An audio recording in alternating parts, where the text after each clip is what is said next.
To truly understand Belarus, you first have to see it, to experience its diverse landscapes and appreciate its unique character. It's a country that often defies easy categorization.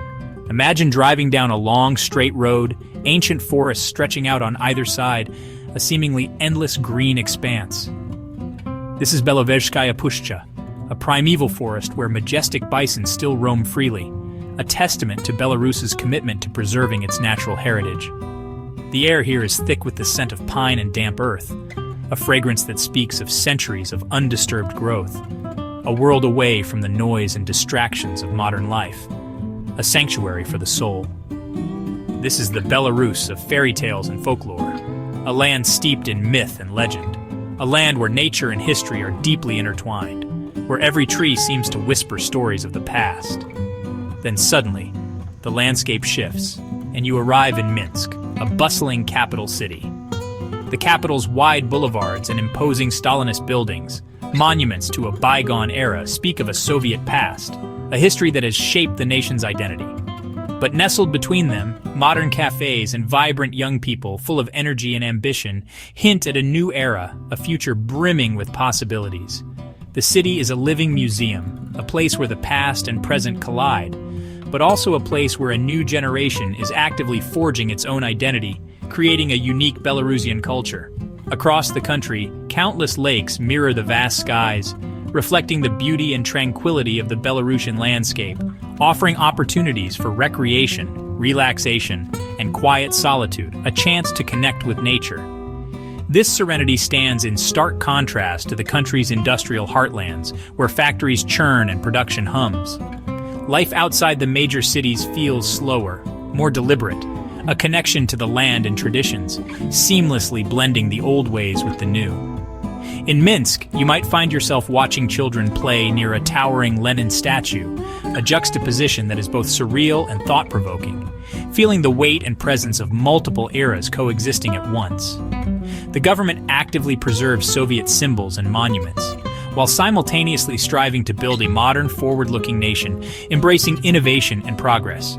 It's a delicate balancing act between honoring the past and embracing the future. This inherent tension between holding on to its rich history and resolutely moving forward ultimately defines the complex and fascinating nation of Belarus. Belarus sits at the crossroads of Europe, landlocked and surrounded by powerful neighbors.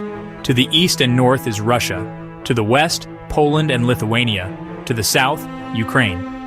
Its flat landscape, plains, gentle hills, and marshes, has made it both a pathway for invading armies and a refuge for partisans. This geography has shaped a resilient people deeply connected to their land. Belarus is a buffer zone, its alignment crucial to both Russia and the West. Every decision in Minsk is watched by Moscow, Brussels, and Washington. Crossing the border from Poland, you feel the shift. Architecture, language, and atmosphere change instantly. Belarus straddles a cultural and political fault line, European by geography, but set apart by its systems.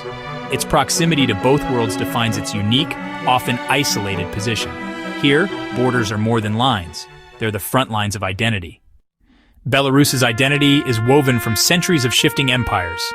Once the heart of the Grand Duchy of Lithuania, Belarusians, then called Ruthenians, flourished in a multicultural state. Later, union with Poland brought cultural assimilation and religious change, complicating ties with neighbors. The late 1700s saw Belarus absorbed by the Russian Empire, launching a campaign to erase its distinct identity. Russification banned the local language and promoted orthodoxy, embedding Russian culture deeply. Belarus's history is one of foreign rule, Lithuanian, Polish, Russian, fueling a persistent quest for sovereignty. Unlike nations with long unbroken statehood, Belarus's identity was forged under domination, never fully extinguished. This legacy explains both its fierce defense of independence and its complex relations with neighbors. The past is not just remembered, it shapes every debate about the nation's future. Belarus' story is one of survival, adaptation, and the ongoing search for self-definition. The 20th century was a period of immense upheaval and suffering, particularly brutal for Belarus. It was a time marked by conflicts that redrew borders and redefined national identities, leaving an indelible mark on the Belarusian people. World War I and II mercilessly turned its land into a battlefield, a stage for some of the most devastating conflicts in human history. The geographical location of Belarus placed it directly in the path of these wars. This constant warfare brought widespread devastation and profound loss to the country and its people. Cities were reduced to rubble, and countless lives were tragically cut short. The brief taste of independence in 1918, a moment of national aspiration, was quickly lost amidst the geopolitical turmoil of the time. Consequently, Belarus was split between Poland and the Soviet Union, its territory divided, and its people subjected to different political systems and ideologies. World War II proved to be utterly catastrophic, a period of unparalleled destruction and human suffering. The horrors of Nazi occupation, the systematic persecution of the Holocaust, and the deliberate destruction of entire villages left scars that would never fully heal. The staggering loss of life meant that a third of the population was dead, a demographic catastrophe that continues to resonate today. The trauma of war is not just a historical event, it's a living wound, an open scar on the national consciousness. This collective experience profoundly shapes national memory and influences the political landscape to this day. In the post-war era, Belarus was transformed into a model Soviet republic, a showcase of socialist progress. The nation was rebuilt, rapidly industrialized, becoming a key component of the Soviet economic machine. However, this progress came at a price. As Belarus was tightly controlled from Moscow, its autonomy significantly curtailed. Russian became the dominant language, the language of power and administration, gradually overshadowing Belarusian. Belarusian identity and cultural expression were actively suppressed, as Soviet authorities sought to create a unified Soviet identity.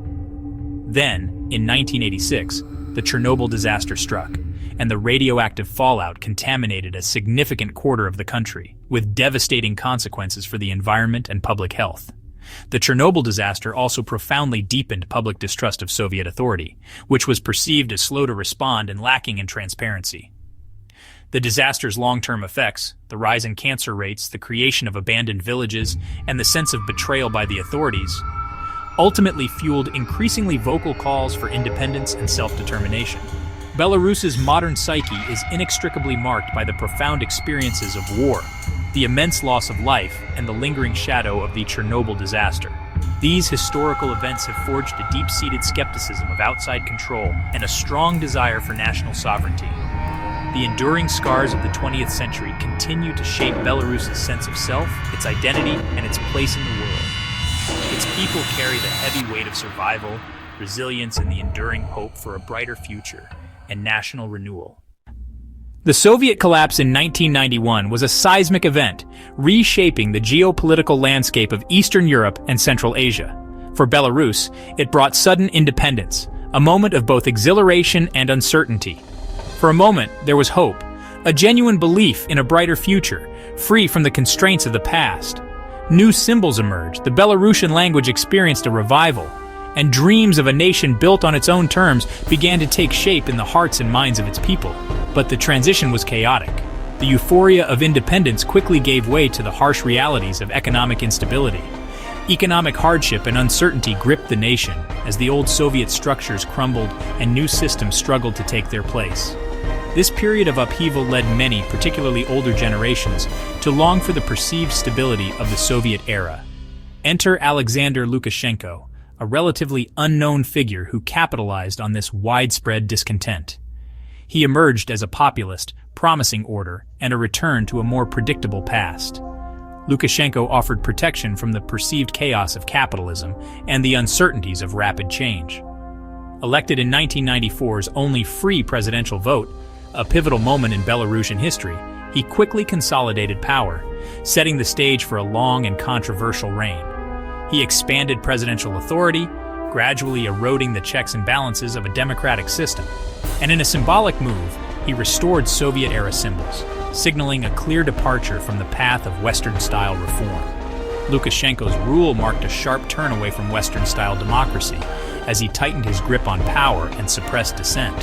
Instead, he embraced a state-controlled model where the government played a dominant role in the economy and society.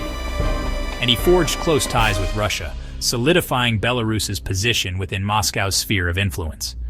For years, this brought a semblance of stability, a sense of order that resonated with many Belarusians.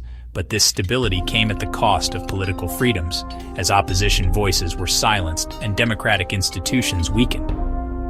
While neighboring countries looked to Europe, embracing democratic reforms and market economies, Belarus, under Lukashenko, looked to its past, clinging to a model that increasingly diverged from the rest of the continent. Lukashenko's era has now lasted 3 decades, making him one of Europe's longest-serving leaders. His rule has shaped a unique and increasingly isolated path for Belarus, setting it apart from its neighbors and the broader European community. The promise of security, a cornerstone of Lukashenko's appeal, came with growing repression, as the state's control over society tightened and dissent was increasingly stifled. The stage was set for future conflict, as the tensions between the government and the people continued to simmer beneath the surface. The fundamental conflict between order and change, stability and freedom, authoritarian control and democratic aspirations was about to erupt. Today, Belarus's political system revolves around one man, the president. Lukashenko's grip on power is absolute. He appoints all key officials, controls the courts, and dominates parliament. State media shapes public opinion, while independent journalists face harassment and imprisonment. Elections are held, but international observers call them undemocratic and unfair. For the government, elections are about legitimacy, not real competition. The state's presence is everywhere, from jobs to healthcare, offering security, but stifling dissent. The security apparatus, including the KGB, enforces order and discourages opposition. This system has maintained stability, but also bred deep frustration. Beneath the surface, the desire for change simmers. Belarus's economy is a Soviet relic in a capitalist Europe. State-owned industries dominate, providing jobs and a safety net, but stifling innovation. The country relies heavily on Russia for cheap energy, export markets, and loans. This dependence has kept the economy afloat, but at the cost of political autonomy. Recent years have brought new pressures. Russia demands deeper integration, while Western sanctions bite after disputed elections and support for Russia's war in Ukraine. The state model now faces inefficiency, shrinking markets, and growing uncertainty. Ordinary Belarusians feel the strain. Jobs and stability are no longer guaranteed. The government's promise of security is harder to keep. Belarus stands at an economic crossroads, squeezed between Moscow and the West. The future of its unique path is in question. The 2020 presidential election sparked an unprecedented uprising. Opposition leader Sviatlana Tsikhanouskaya inspired hope, and massive crowds demanded change. When Lukashenko claimed a landslide victory, few believed it. Peaceful protests erupted nationwide, led by a new internet-savvy generation. The government responded with force, arrest, torture, and repression. Opposition leaders were jailed or exiled. The state reasserted control. The protests faded, but the spirit of resistance endured. Online, in exile, and in quiet acts of defiance. Young people continue to share news and support political prisoners. The struggle has shifted, but it's far from over. The events of 2020 created a deep rift in society. Beneath the surface, the desire for reform and self-determination remains strong. Belarus's awakening cannot be undone. Today, Belarus stands at a crossroads, isolated from the West, dependent on Russia, and ruled by an entrenched regime. The hopes of 2020 have been met with repression, but the questions raised remain unresolved. One path offers stability and continuity, rooted in Soviet-style paternalism and Russian alliance. The other is a vision of democracy, sovereignty, and a European future, championed by the young and the exiled opposition. The nation is suspended between a past it cannot escape and a future it has yet to choose. The choice is stark: deepen ties with Russia or risk everything for change. The story of Belarus is unfinished. Its people must decide who they are and what they want to become.